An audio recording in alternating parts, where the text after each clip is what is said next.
guys, ayan, nandito naman ako ngayon sa aking mahal na kusina guys. Magluluto ako ng simpleng ulam na may sabaw. Ito yung aking luto ay sinigang na bangus. At ayan na guys, tingnan nyo guys. At ayan guys, yung aking mga ingredients guys para sa aking sinigang na bangus. Yung kangkong, yung siling haba, at saka yung pang-asim, yung powder, kamatis, sibuyas, at syempre nandyan yung ating okra, wala lang talong. At nandyan yung ating isda. At ayan guys, abangan nyo guys ang aking pagluluto ng sinigang na bangus. At ayan na guys, i-check na natin yung ating sinigang na bangus. Oops! Ayan, ilaw pa. Tubig pa lang. Ilagay natin yung ating mga ingredients. Ayan, yung kamatis, sibuyas natin. Nandiyan na. Ilagay ko na. Siyempre, dahil kumulo naman na yung ating tubig, pwede na rin natin ilagay yung ating isda. Ayan. Ilagay na natin. Ayan guys, nilagay ko na.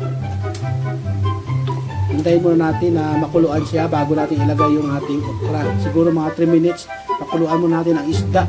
Tapos ilagay natin yung okra. At ayan na guys, balikan natin ang ating niluluto na sinigang na bangus. Yung ating pinakuluang isda. Ayan, i-check natin. Oops, ayan. Ilaw pa uli. Lagay natin yung ating okra. Ayan, okra. Lagay na natin. Tapos, yung ating siling haba. Lagay na rin natin. Make silang buhay ng okra guys. Ilagay na rin natin yung ating kangkong. At ayan na guys, i-check natin uli. Ayan, kumukulo na yung ating, nakukulo natin gulay. Maglagay tayo ng kunting asin. At siyempre, ilagay na natin yung ating pang-asin. Uy, nanigas na yata yung pang-asim ko. Ayaw na mataktak ah.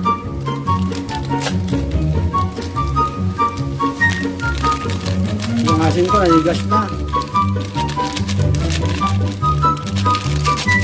Yan, i-mix na natin yung ating pang-asim. Ano?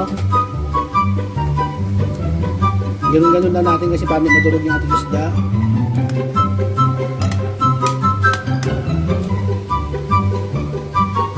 Wow, ang sarap ng sabaw. Ayan.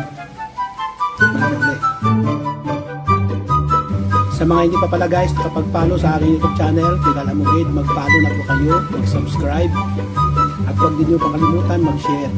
Maraming salamat po. Maraming salamat po uli sa inyo. Palagi yung panonood ng aking mga simpleng vlog sa YouTube channel.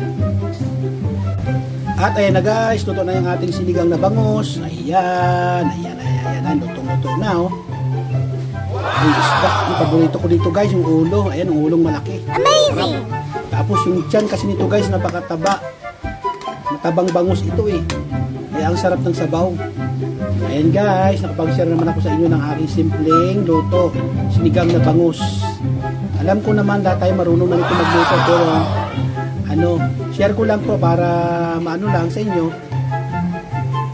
Para siyempre para may content din ako. Kaya maraming salamat po guys sa inyong panonood muli sa aking YouTube channel, Tikal Amugid. Maraming salamat po. Sa hindi pa po nag-subscribe, mag-subscribe na po kayo. Sa mga nag-subscribe na, maraming salamat po ulit sa inyo. God bless us.